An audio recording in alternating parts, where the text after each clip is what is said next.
electrical engineering student here. And my name is Amrita Suresh, and pursuing my master's in data science. Behind you is what we call the Rennick University Center. It's basically our main building on campus where we have our food source, we have our Starbucks cafe, we have a bookstore, so if you're trying to buy textbooks for classes or merchandise, that's where you go. We have our advising offices, organization offices, and all sorts of stuff like that in this building. All right, let's head out this way.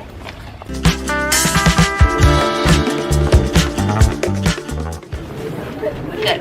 So we are right now at the College of Arts, Science and Letters.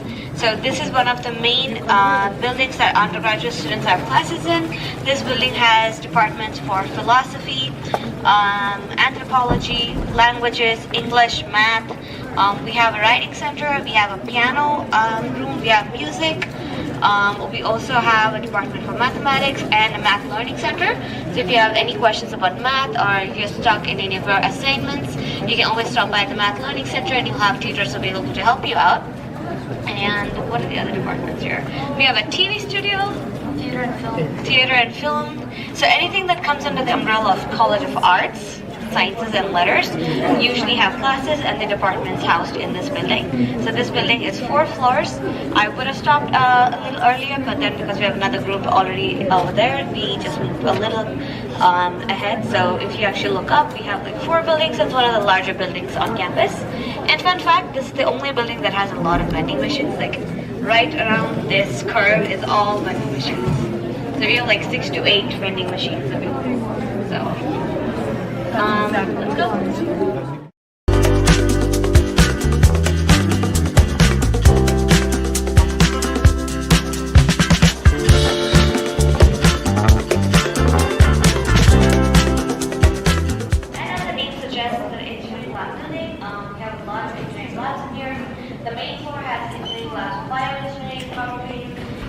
Battery synthesis and testing. The second floor has labs for computer science, along with gaming lab, mechanical engineering lab, and the robotics lab. And on the third floor, we have the cybersecurity lab, electrical computer engineering labs. So that's a quick gist about this building. There's some laboratories that have 3D printers, some study spaces that you can reserve just for you or with friends. Food, you just have to reserve it for them. And all of our colleges have their own dedicated advising team as well. So this college has the advising team that's housed right behind us. It's called the CACS Advising Office.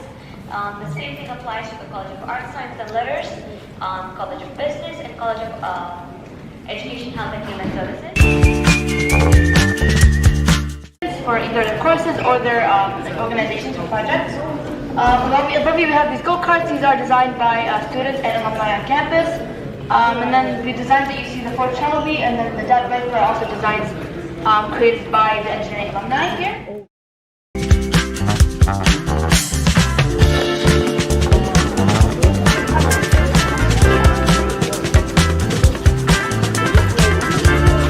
Dedicated research assistants from each of the colleges to help you with your research projects, your assignments. Good morning. Sabah khair. I think Assalamu alaikum is in order. Ask me to go off myself for a minute, so I think I'll do that. Let me first thank him also and all our colleagues at the university who made this possible. And you'll be happy, I hope, to know that there will be some food later on. Compliments the Arab American Studies Center. So I thank my colleagues there as well. Welcome to campus, maybe your future campus, who knows. Whatever your interest is, knowing oneself is very important. How then do we define ourselves? So there are ways to kind of arrive at self-ascription, as they call it. It's a useful word. I'm going to throw a few of those terms at you. Ascription is how you identify yourself. You ascribe as an Arab American, maybe if Islam is important in your life. You identify as a Muslim, maybe if you're a Christian. You're Christian first, maybe an Arab, maybe Lebanese or Palestinian, especially in situations like this, you know. So identity then is a very fluid concept. It follows the contours of your life. It is decided by your space and place, the immediate place you're at and the overall space in which you exist. And it also is influenced by the events in your life, in your personal life, maybe in your life as a whole. Some people identify as cancer survivors, for example, etc. So in due course, in a few minutes, I will ask you to answer that question. Who am I? I am what? How do you identify first? So you have a paper as part of the handout that says I am 1, 2, 3, and we'll get to that in a minute. But let me first of all talk about myself as I was asked to do.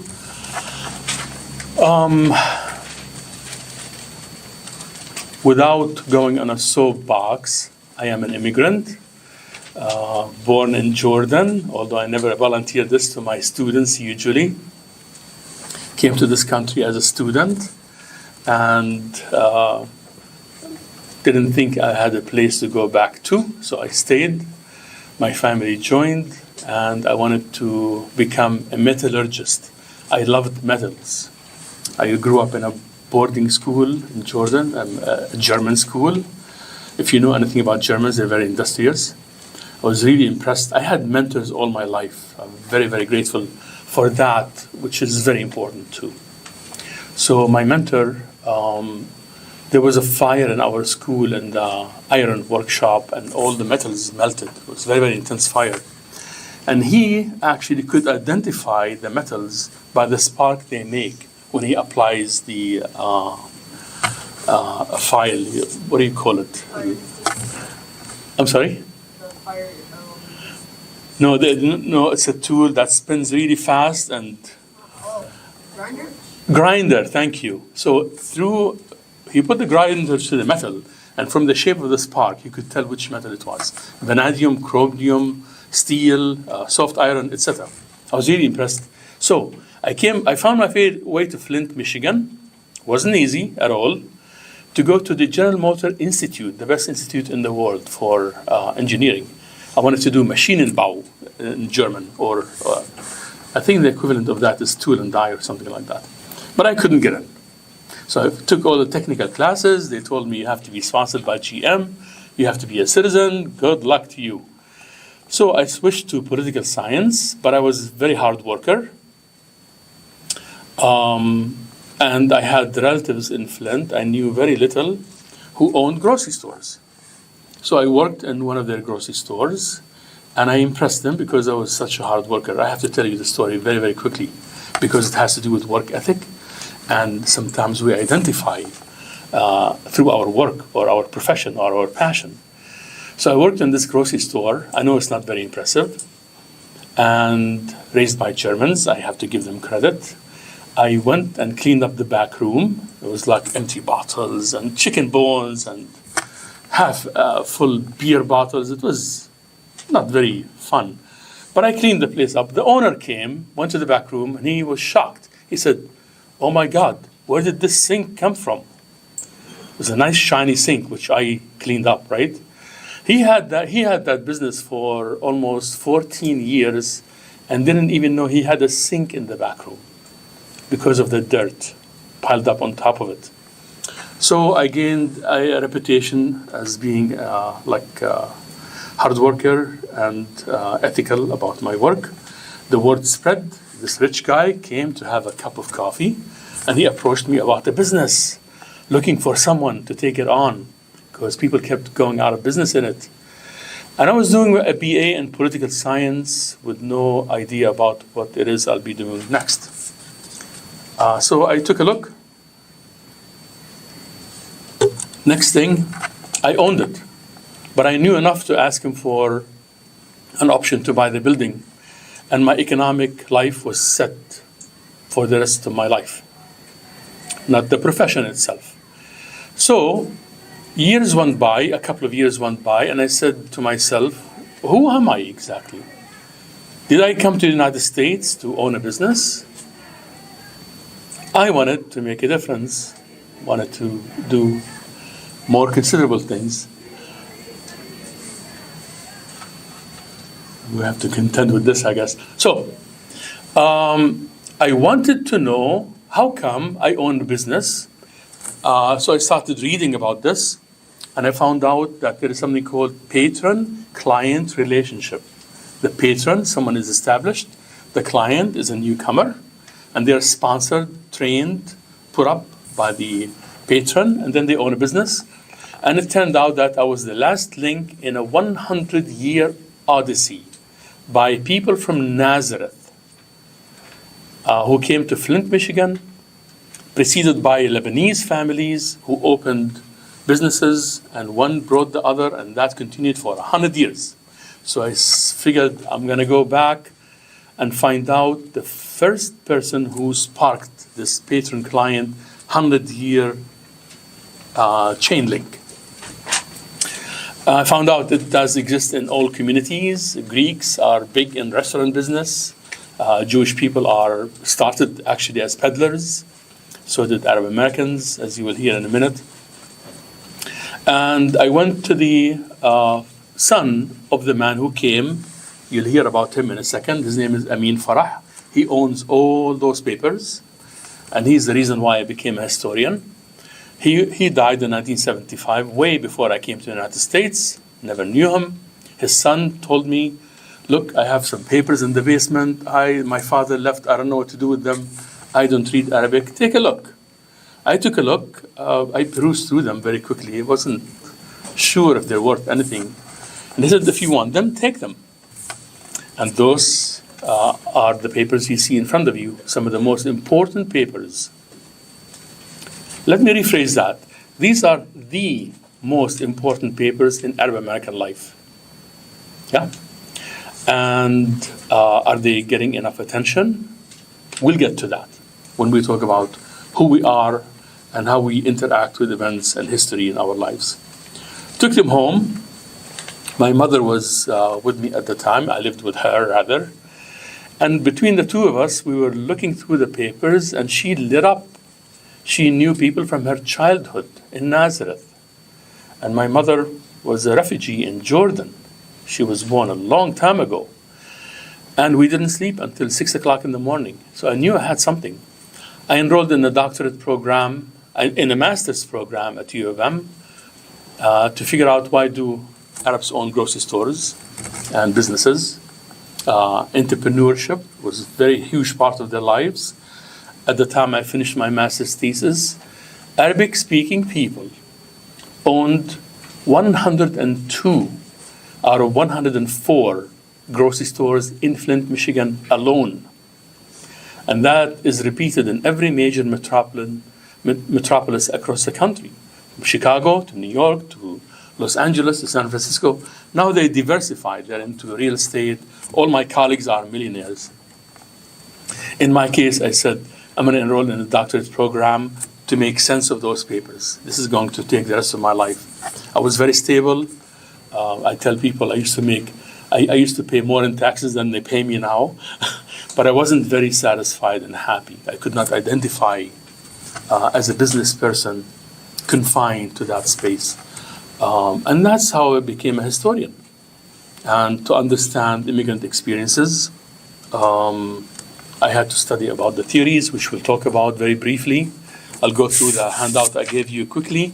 Don't be annoyed because we have a lot of information to kind of contend with. So, who are we? Depends very often on our environment. How we identify today may or may not change. But I'm really curious to know, as I speak, if you don't mind, if you have a pen, jot down how you identify yourself by number of priority. First and foremost is number one, second and third. So for a time, for example, when I got married, I would identify as a husband, I guess, as a father later on. Now the kids are out of my hair in college. I graduated from college. I don't know. I guess I have a little bit of back pain, which reminds me that I'm a cat dad because my cat keeps crowding me. I slept wrong, and my back is killing me. So some people identify as like cat mom and dog dad, and so the things that matter the most in our lives is define us. What are those things? What do you identify first, and second, and third, and below that? Please include, if you don't mind, you don't have to put your name, by the way. Just write down the name of a role model, any role model, from your personal life, from cultural life, it can be an artist, it can be a religious person, whatever you identify with. Preferably, if you're an Arab American, a role model from Arab American life. I'll be really curious to know that. So don't overthink it. However, whatever strikes your fancy, what do you identify first the most as, just jot that down. No worries. It'll be anonymous. Now, where do we start to talk about identity? There are theories that kind of rule that. If you go to the first page, assimilation models and scholarship, we try to avoid the term assimilation as much as we can, and the reason for that will become evident momentarily. But there were very important people who drafted or developed what is called immigration paradigms. You've heard Ustaz Wissam say that we are a nation of immigrants. How do people become American? How have they been integrated into their communities? How did they become citizens? It has a lot to do with how they identify as individuals. So the paradigms go something like, you come as an immigrant. In the case of Polish peasants, was one of the first studies. Lived in slums in Boston, Massachusetts, and a guy named Florian Znaniecki and I.W. Thomas, and a guy named Ernest Burgess came up with this cycle that first they face resistance, acceptance, integration. And every immigrant group that comes has to go through the same motions. They're resisted, they're treated with suspicion. You might have an idea, although you live in this bubble we call Dearborn, but when you basically leave that bubble and go in real life, you might find some resistance from people. If you're an Irish or Italian or Jewish descendant, you went through that process. The Polish were resisted, so were the Italians and everyone else. So until they were integrated. In fact, in the United States, Northwestern Europeans came here first. Those guys were English, Scots, Irish, not Irish, Scots, who identify closer to English than not. And then Finns, Danes, Scandinavians, from Finland, Denmark, Northwestern Europe, yeah? Some French, actually a lot of French people explored the Great Lake region before the Puritans came here, by 70 years, as a matter of fact.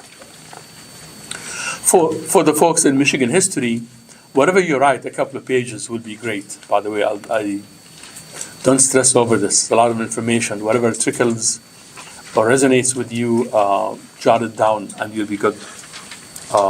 It's like shooting fish in a barrel, is that the saying? I just want you to know that. So, and those guys became think of themselves as the original people who discovered this country. The trouble with that is that this country was inhabited by Native Americans, the original Michiganians, we call them in Michigan history, the First Nations, the Canadians call them. In fact, you guys heard of Plymouth Rock? Yeah? It's famous. You read about this for sure, right? It might surprise you to know that the guys who landed on Plymouth Rock in 1720, were greeted in English. Yeah. Because the French were here, abducted some of them, brought them back to England and France, and brought them back, and they learned English and French, by the way. So those guys discovered nothing. They explored the place, yes. But, and here is where identity becomes politicized, they began to mold the place in their image. Eventually, that became known as manifest destiny. So as they moved, they did not acclimate themselves or accommodate to their environment. They wanted to subjugate the environment in their image. Hence, manifest destiny. Like white, prototype humans, and everyone else is subhuman. So a lot of those immigrants who came, Irish, Poles, from Southern and Eastern Europe, when they began coming to the country in the mid-19th century, beginning with the Irish, and then Italians and Polish immigrants and Arab American immigrants, Arab immigrants from the Levant, from the Middle East, where Lebanon is. Take Lebanon, Palestine, and Syria combined, that's the Levant. The earliest Arabic-speaking people who came to this country came from the Levant, from that region. They spoke Arabic. We're reluctant to say Arabs because among them there were a lot of Armenians who spoke Armenian, identified as Armenian. Some were Kurdish. Some were Jews who thought of themselves as Arabs and spoke Arabic, but they were Jewish. This has nothing to do with political ideology called Zionism. We'll talk about that in a second also, inevitably. And those guys were resisted. So they were considered not quite white, not white enough. Yeah. As a matter of fact, the Polish people had to do jobs that African Americans wouldn't even touch in Boston and elsewhere. They lived in slums, eventually worked in factories, but to kind of navigate how those guys look white, so why can't they be considered white, right? So the Northwestern Europeans, the English especially, came up with this scheme called eugenics. It's a pseudoscience, yeah? And they said it's not enough to be white complected, like to have white skin, because there is like super race called the Alpines, descendants of the Teutons. You don't have to remember. If you get an idea about this, that's good enough. Don't be overwhelmed, please. But it's actually very funny. If it weren't too sad, it would be funny. So eugenics means that there is Alpine, and then the ones from like the middle of Europe are okay, but they don't really qualify. Southern Eastern Europe are called squareheads, not white enough. So eugenics is a pseudoscience that says genetically the Alpines, Northwestern Europeans, are white and they happen to be Protestant. Protestantism is an offshoot of Christianity. It's a Christian sect. And to be that qualifies you as for citizenship. So for a very long time, to be a citizen in this country, you have to be a free white man. Women were accepted, through their husbands and fathers and brothers, etc. Not full citizens. They could not vote. In fact, if one of your ancestors married a non-white person, they call it one drop of blood, the entire descendants of that marriage will not qualify as white. Such was the racism, that very, very hard line to keep the country as purely white as possible. So the first ones who suffered discrimination were the Irish, who came in large numbers in the mid-19th century. And so did the Poles and the Italians because they were Catholics. Arab Americans squeaked through. They looked white enough. Most of people in natural Syria look quite enough. So they worked very hard. Frankly, the citizenship battle was not a huge uphill battle. So, on your third page, or is it, yeah, on the fourth page, you see a word in bold letters called Anglo-Core. So a theory, one of the first immigration theories that arose is that the idea that those who arrive in this country will have to conform to model themselves, accommodate against an Anglo-Core, Northwestern European Anglo-Core, which is the model. You have to be as close to that as possible to be considered worthy of citizenship. That has another name. Have you heard the term the melting pot? It's not exactly a great term, by the way. Use it critically if you have to. Otherwise, avoid it. Because the melting pot means that you have to melt into something bigger, which means, by necessity, you would have to lose your own identity just to fit in. So, that model was challenged by an Arab American, which brings me to one of the first documents. I'm not going to do this throughout, we'll be here all day. But this is actually handwriting, which is very rare, by a fellow named Amin Rihani. Amin Rihani was a very famous poet, author, thinker, who, among other things, he translated the quatrains of Abu al-Ala al-Ma'arri.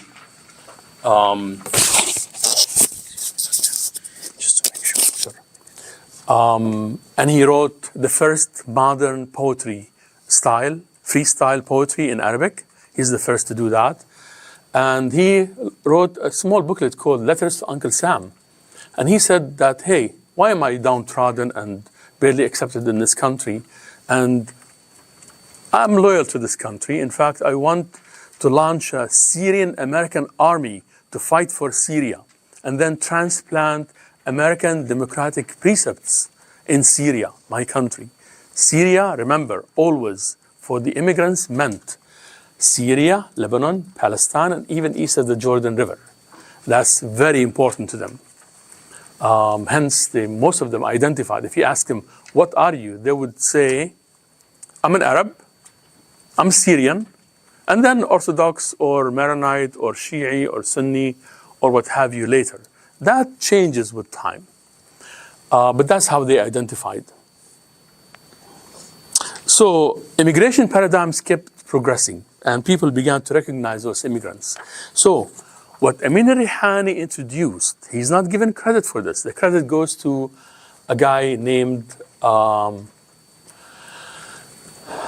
Horace Callan, who was Jewish and a Zionist, for reasons I will not delve into for now, for our purposes.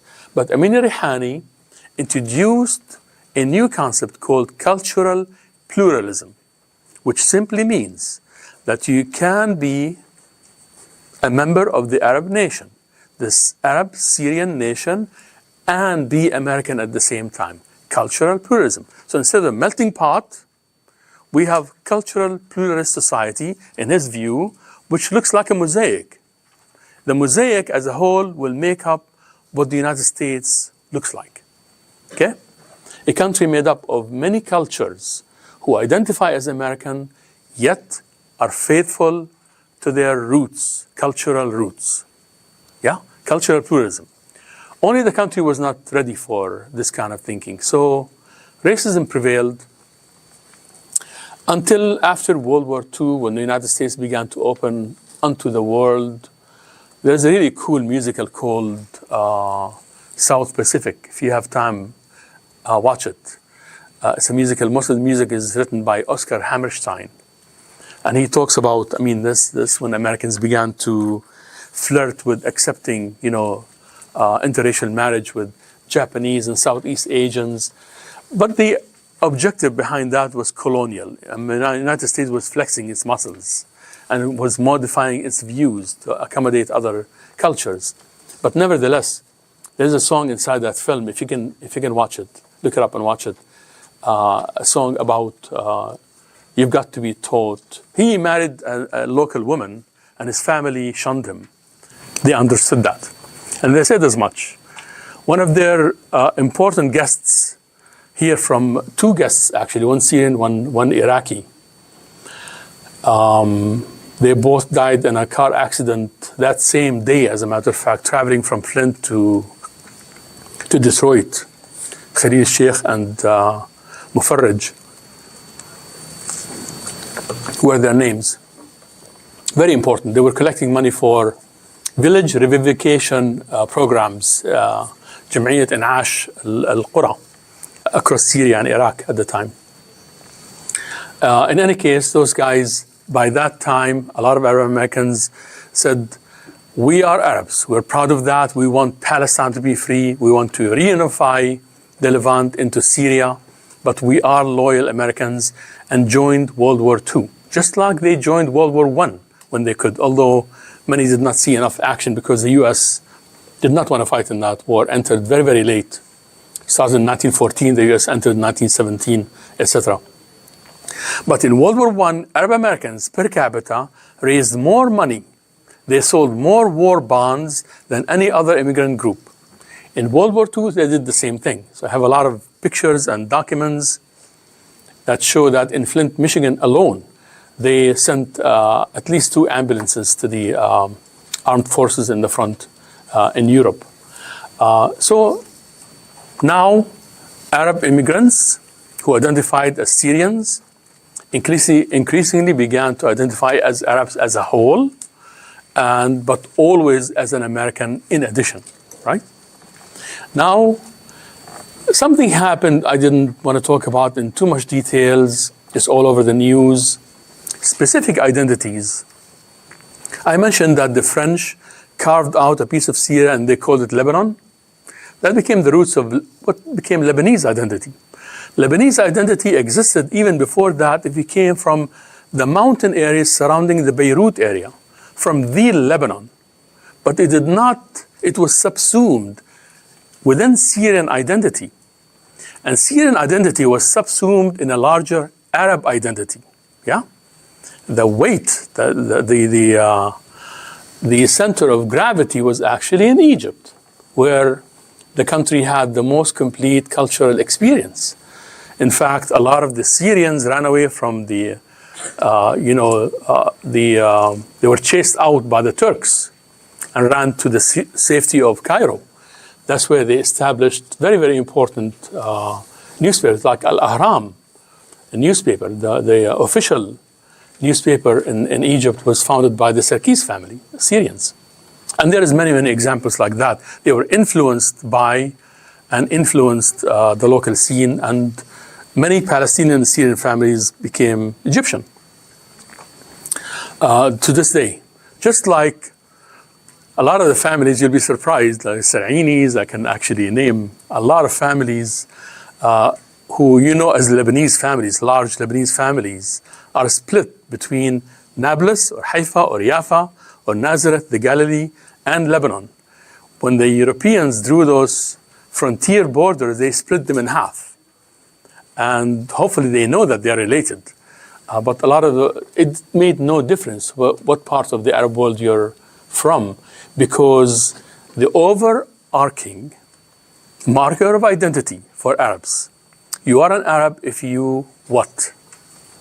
What is the most important thing that defines what an Arab is? Anyone? Their language? Absolutely. The Arabic language. It's a very powerful common denominator. It's like a window onto each other's souls. I can read Naguib Mahfouz and understand Egyptian history. And of course, this is interchangeable. So the language is actually is a vehicle for collective memory. Yes. Why is there 2 or 3 countries that are Arab but they don't speak Arabic? Say again. Why is there 2 or 3 countries that they are Arab but don't speak Arabic? You mean Djibouti and Mauritania and Somalia? Yeah. Well, those guys, those countries are members of the League of Arab States, but they identify as Djiboutis, Somalis, and Mauritanians. They have their own language. In fact, within the Arab world, within Algeria itself, you have the Berber or Amazighi, and they have their own language. Half of Iraq is, well, not half, actually. Northern Iraq, there's a lot of Kurds who were part of Iraq when Iraq was and Iraq is a member of the League of Arab States. So it's a fluid situation. In the case of Djibouti, I think it's for the benefits of belonging to a group. Then some Saudi money trickled into the country, and they find safety in as part of the state of the League of Arab States, which is a voting bloc, hopefully acting in unison, but we know they're not unified as much as they should be, I guess. Would you agree? They're not. Are they? Are Arabs unified? Is there what do you guys think of Arab unity? They were constantly in war with each other. Yeah. You can tell how much weapons and support they're sending to the Palestinians, right? I'm being facetious, you know that, right? Fireworks, they send. Say again? They're saying fireworks only. Fireworks. Yeah, hopefully food. But yeah, we can talk about the present. But it's good to look at the past on its own terms, not through the prism of the present. Because if you understand history, the reason why I think history is important, I honestly had no inkling I'm going to become a historian until I became one. But understanding the past helps you understand your present, and then it helps you chart the future, right? So far we have the Arab National League. Arab American Identity was born. And then Arab Americans suspended its operations and joined World War II, like good Americans, which they also were. Yeah? They fought in World War II. During World War II, in 1944, they established what is called the Institute of Arab American Affairs. That organization is even more sophisticated than all the ones that preceded it because they used mostly English in their correspondence. They began to understand fully the value of lobbying and influencing public opinion. They began, as did the Arab League, but those guys did it in a more intensive way. They began to issue study papers about the Middle East. Introducing Arabs to Americans was the name of one of the booklets they issued, and Palestine became a core issue for them. Not because Palestine is special, but it is because that's where the need was the greatest. Remember when the British and the French divided everything between them? What I neglected to mention to you is that the British issued a promise called the Balfour Declaration in 1917 that promised to allow Jewish communities from Europe to have a home, a national home for themselves in Palestine. If you want to understand the spark behind the Arab-Israeli conflict, it's not a Muslim-Jewish thing, it's not an Arab thing, Arab-Jewish thing, it's not ancient, none of that is true. It started with that promise because it motivated many Jews to come from Europe. This is way before the Holocaust was, way before even Nazism was an idea, supported by the British and the French to a measure, displacing Palestinian communities. That's where the problem began. So, Palestinians specifically began to identify themselves as Palestinians, beyond Syrians, Arabs, of course, but as Palestinians in response to the rise of Zionism. Zionism is a political ideology. I'll give you two definitions for Zionism. There's spiritual Zionism. Albert Einstein was one of those, and he was very good friends with the founder of the Arab National League.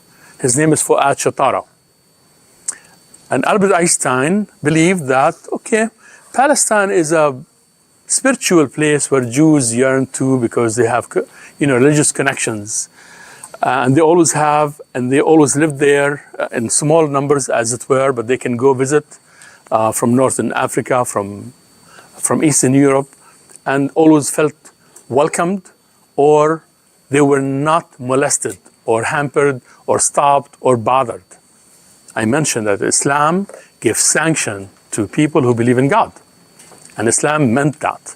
So Christians not only survived but thrived. In fact, if you go back 800-900 years, 1,000 years, there were houses established by the Umayyads and the Abbasid dynasties, these are the early Islamic dynasties, to translate the Greek classics into Arabic. Those translations are the only reason we know anything about the Iliads or Aristotle or Socrates. You know those names, right? Because from Arabic, they were translated into Latin and other languages. See the connections? We're talking about cultures in contact. But political Zionism is a different animal. It's not spiritual. It's not about spirituality. It's about establishing a state with a perpetual Jewish majority. We call that apartheid, or a racist system. So, I'll end with the Institute of Arab American Affairs, which lasted until 1951. In the interim, Arab Americans always lagged behind Jewish Americans in terms of numbers. And after the news of the Holocaust began to spread, more and more Jews, millions of Jews, joined this idea of Zionism, and Arab Americans basically stood their grounds and defended their culture and their vision for their future overseas, namely a free Middle East, a free Palestine, but that became a political conflict that got worse and worse. So in 1948, Israel was established in Palestine, in all of Palestine except the West Bank and the Gaza Strip. In 1967, the Jewish forces, which outnumbered by far all those Arab armies by about fourfold, took the West Bank and the Gaza Strip and the Golan Heights and the Sinai Peninsula from Egypt. Golan Heights from Syria, Sinai from Egypt. Until there was a peace agreement, they gave Sinai back. They never gave back the Golan Heights, and the conflict continued. And Gaza became besieged place with the most densely populated area in the world, and you know what happened. And if you don't, you should read on that. I recommend you look up on, you guys like YouTube? TikTok? Look up Norman Finkelstein. He's going to be on campus next year, hopefully. I'm pretty sure. Inshallah, as we say, God willing. So Norman Finkelstein talks about Gaza in details, what happened there. So does a former colleague, a friend, her name is Sarah Roy. She wrote a huge book called The Gaza Strip, and others did. But it's good to be educated, and frankly, social media is becoming more reliable than CNN or the networks or the cable news. But you have to be judicious and avoid propaganda. So the more information you have from books and historical resources, the more you'll be able to distinguish between fact and fiction when it comes to social media. But that's another big topic. But you know, all the information you have about what's happening in Gaza is thanks to the social media. So Can we take questions? absolutely. So this wraps it up. There's 50 years beyond that of Arab American life, but let's let you kind of decide what comes to mind. If you have any questions, I know this is a long spiel, but what do you guys think? We're talking about identity here. I'm really curious to know what you wrote. Yeah. So what we can do is, because we have about 11 minutes before we serve lunch, and then about 1:30 we'll be leaving here for the little hike. So thank you very much, Dr. Bawardi, for the presentation. We're gonna have Dr. Bawardi, if you can just be present with the students. You can go after we serve lunch. You can go around looking at the different posters, and Dr. Bawardi is going to be here if you have any questions. about what you're seeing or reading, or about the speech. If you also want to take a look at some of these documents, these ones, please don't touch them, but you can take a look at them. And before we go to lunch, break for lunch, I wanted to also introduce Dr. Wissam Al-Maligi, who is the director of the Center for Arab American Studies. If you want to say a word, Dr. Wissam, about integrating identity from an artistic perspective, I'd like to get your input on that just for a few minutes. And also thank you for collaborating with Dr. Bawardi on putting this together. Oh, wow. I've already staying here for a long time. Thank you so much. It's a feast, huh? It is a feast. Okay.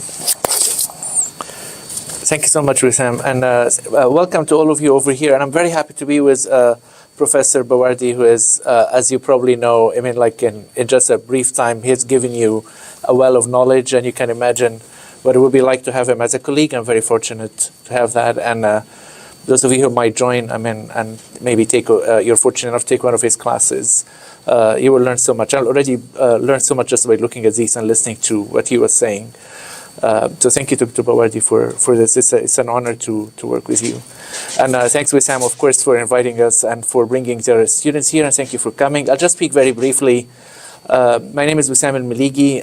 I'm originally from Egypt, so I was very happy when Dr. Bawardi mentioned Egypt a few times. I mean, I always feel that.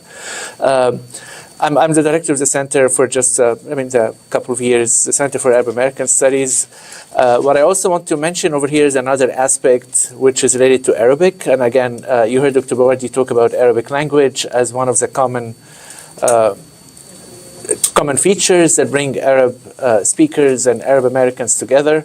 I'm also director of the Arabic Arabic Studies major, and it's an important aspect to keep in mind when you consider studies. So what I will talk about very briefly is this aspect of the Arab part of the Arab American identity, or the Arab part of this, what we sometimes refer to as a hyphenated identity. My main focus is on literature aspect, actually. So how far is identity formed by culture? How far is identity formed by literature, by the cinema, by music, in addition to other things such as religion, for instance? But how much of Arab American is Arab, basically, and how much of it is American? That's an important aspect to keep in mind when you explore your own identities, your own backgrounds, and whether you're looking at very Arab American TV shows like Rami, for instance, for those of you who have watched sort of parts of that, or like looking at presentations, and Bawardi teaches a course on that as well, and there are many about how Arabs are demonized in cinema and in Hollywood, and have been for a very long time. But how much does the Arabic-speaking world know about Arab America? And that's a point I would like to discuss sort of very briefly, or like at least like throw a few points over there. Translation becomes a very important issue. In this sense, again, Naguib Mahfouz was mentioned in the previous talk, and someone like Naguib Mahfouz would not have been known to many Arab Americans, particularly of a younger generation, if he had not been translated, because of also aspects of the language. But if it wasn't for translation movements, in the case of people like Mahfouz, his entire work was translated by the American University in Cairo, and there have been, of course, translations as early as, much earlier than that, going all the way back to Baghdad, going all the way back to the House of Wisdom in medieval times, in the Abbasid times, which have essentially contributed to what is referred to as the Renaissance in Europe, which would not have been possible without translations from Greek to Arabic and from Arabic to the different languages of Europe at the time. So when we talk about integrated identities, and you have that a lot in the United States, like with the hyphenated identities you see in African American, Asian American, Arab American, and so on. There's an aspect of it, which is the first part of that keeping it in itself isn't an element of pride, isn't an element of going back to your roots. Is it just a cultural hegemony thing where you sort of bring two cultures and mesh them up together? What I would encourage everyone to look at is look at translations and also look at original sources, where particularly when I can try to compare cultures, talk to your parents, if they are from Arabic heritage, and find out the differences between what they have learned if they are first generation or immigrants, for instance, and what they have studied and what they have understood. Because a lot of the things that we discuss and that we study here, a native speaker of Arabic from Egypt or Lebanon or Palestine or Syria might have studied those even in high school, might have actually read about those as at your age in Arabic, which completely redefines or shapes the experience that is filtered down to you in a different way. I won't take a lot of time, but one of the things I would strongly advocate for, in addition to sort of the Arab American aspect, is also the Arab aspect of the Arab American aspect. And that would that require learning the language? So be it. I mean, because we have one thing in linguistics called diglossia, and diglossia in linguistics, to define it very briefly, is when one language has many different dialects that are very close to it, but that also seem to acquire a life of their own. And Arabic is one of the most powerful languages spoken ever, and it's one also of the most versatile. It's one of the most flexible, and that's why you have Fusha, or Modern Standard Arabic, and you also have so many dialects. We were already talking about people who do not speak Arabic necessarily, but who live in Arabic-speaking countries, and they learn Arabic. I mean, at a certain point, Arabic was an elitist kind of language, even, or a language that you needed to learn if you were Persian, or if you're Greek and you want to get high office in Baghdad or in Cairo in the 10th century or in the 9th century, you would learn Arabic. The idea here, how much of Arabic is a unifying element and how much of it is a divisive element. I would say that the fact that Arabic can grow and develop into dialects is not actually divisive. It's the other way around. It is something that can bring people together even more, as long as we stick to a knowledge of the original as well, or of the classical. Because even classical Arabic, what we consider as Fusha, and a lot of people complain that it's difficult, and the grammar, I mean, with all respect to American schools, I mean, grammar apparently is not something that a lot of people have heard of, even in English. I've struggled that with my own children when we came here from Egypt, because they knew about even English grammar more than many people teaching them. But the thing here is, even standard Arabic has developed from classical Arabic, which was used in poetry in pre-Islamic times and in the Quran. And then that developed in what we consider modern standard Arabic. And when Professor Bawardi talks about Al-Ahram, newspapers as important as that introduced what some people refer to as white Fusha, which is a language that is still standard Arabic, but it is not as complicated or as complex as classical Arabic. It can be read by everyone. And this was a revolution, because people like Naguib Mahfouz, like Taha Hussein, like many of the major men of letters or writers or people of letters or writers in the 20th century were using that language, or were using that version of Arabic language. So this is an ability, or this is a very powerful tool that we have as Arabs or Arab Americans, that is probably one of the few things that we still have going for us. The ability to understand each other and to be united through documents that we can read in a language that very few people would understand and would see the sinewy sort of differences in them. Okay, I'm going to stop here, and thank you so much for joining us. Thank you, Professor Bawardi, again. Thank you, Sam.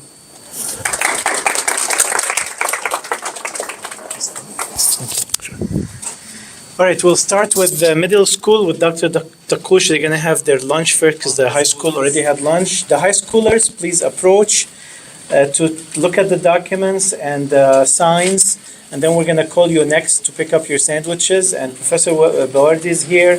Dr. Wissam is here. If you're interested in coming to University of Michigan, Dearborn, you're thinking of some electives or maybe doing a minor or even doing a major in any of... My name is Wissam al-Maliki, and I'm the director of the Center for Arab American Studies, and I'm also director of the Arabic Studies and Comparative Literature programs. It's nice to meet you. What do you think in regards to identities and like integrating identities? What's your opinion? Like, how do you explain it into more of like a shorter summary? The whole idea of integrated identities, that's a big sort of issue, but in the United States, because we have what they sometimes refer to as hyphenated identities, like Arab American, Asian American, African American, is an attempt to acknowledge heritage speakers or people of heritage of different origins, and it's a way to honor and pay homage to immigrants that form this country. At the same time, aspects of it can be problematic in the sense that is there a push for integration, like asking people to integrate without acknowledging where they come from? Or is it the hyphenation, does that make it enough? For us as Arab Americans, part of our heritage is actually already very rich, even before becoming part of an American identity. And the language plays a very important part for the Arab American aspect, and a lot of people already speak the Arabic language, whether it's first or second generation, and even through that, the Arabic language itself is divided into dialects in addition to the standard Arabic. So I would say the integrated identities is a way that can be looked at positively to enrich our identities, our cultures, as long as we are aware of the fact that it should not overshadow the heritage of where we come from. That's perfect. Thank you for that. In regards to this training, how do you think it's important, or why do you think it's important? Regarding The training for students. I think students are the future of any country, and I think being trained in order to understand where you come from, what you are capable of doing. I think Arab Americans in particular, and students in general, are capable of much more than they think they are. And because institutions, whether academic or financial, are not run by very young people, they tend to ignore the needs of younger people, and they tend to shape the futures of younger people from their own perspective. And what training can help is that it can motivate younger people to shape their own future, because actually they're shaping everybody's future in a while. So they should start early. And I think this is where caring for younger people has to do with also preparing them for a future where they would be not just on their own, but they would actually be leading everyone else. And I think this is where training comes in. We're preparing leaders, and not just independent or individuals, but also leaders of an entire nation and leaders of the world, actually. Thank you so much for that. Do you think they'll get anything out of this kind of training? I think students, some people, definitely younger, but even older people might view integrated identities as something that can be taken for granted. I mean, you are in a place, so geographically you belong to that place. Yeah. A training in integrated identities is important because it can put an extension to where you are. So you are not where you are. You are also what you and your families have been. That's in the past and in another land, and what you can become, and that is in the future as well, which might also be in another land. So integrated identities and the training in it would expand the perspective of young minds, and of actually adults and grown-ups as well, and older people, to understand that you are not only limited to the space of where you are or to the time where you are much more than this. You are what happened before you and what can happen after you, and you have a lot of agency and a lot of power to control that and to shape it as well. Thank you so much for joining us for this interview. It's nice to get other people's opinions on this kind of topic, because in regards to worldly situations, I feel like people could respond more, like, I guess, get a different viewpoint in regards to Arab American history. Yes, I think we as Arab Americans have a duty towards ourselves and to our culture to let people know who we are and where we come from. And I think our students have a lot going for them, and they are much more powerful than they think they are. And they are capable of a lot more. I mean, you're way more powerful than you think you are. And I'm very happy that you're joining us here at the university, and welcome. I'm Hani Bawardi. Talked about myself during the spiel because Ustaz Bassam suggested I do. So what else would you like to know? In regards to integration with identities, could you give us a brief, short summary in regards? Sure. There is something called immigration paradigms, which kind of delineates how immigrants become Americans. they're not accepted automatically as Americans. And everyone went through that motion. So for Europeans, it's a process of quote unquote becoming white, like how the Irish became white is a title of a book. So Arab Americans kind of follow the contours of this journey of integration. The more salient word is assimilation, which is not critical enough in my view. We also use the term the melting pot. Melt into what, right? So the idea was that we melt in, we accommodate an Anglo core because Northwestern Europe became, in those people's minds, because they were a majority, a powerful one, white, Catholic, to the exclusion of others. Protestant, I'm sorry, not Catholic at all. Protestant and white to the exclusion of others, even including Southern Eastern Europeans who were not considered white when they first came. The Irish, beginning with the Irish, mid-19th century, and Polish, Italians. Arabs have also had to fight for inclusion as citizens. So they had to prove that they are white because you have to be a free white person to qualify for citizenship. And frankly, because they looked white enough and they were hardworking, local judges kind of took their side, and it was not a huge battle per se. But inclusion becomes harder when you have more diversity. Like you had immigration restrictions in this country from 1924, between 21 and 24, it's called the quota system, all the way until 1965. So only a small percentage, 1% of the people from any country already in the United States can enter.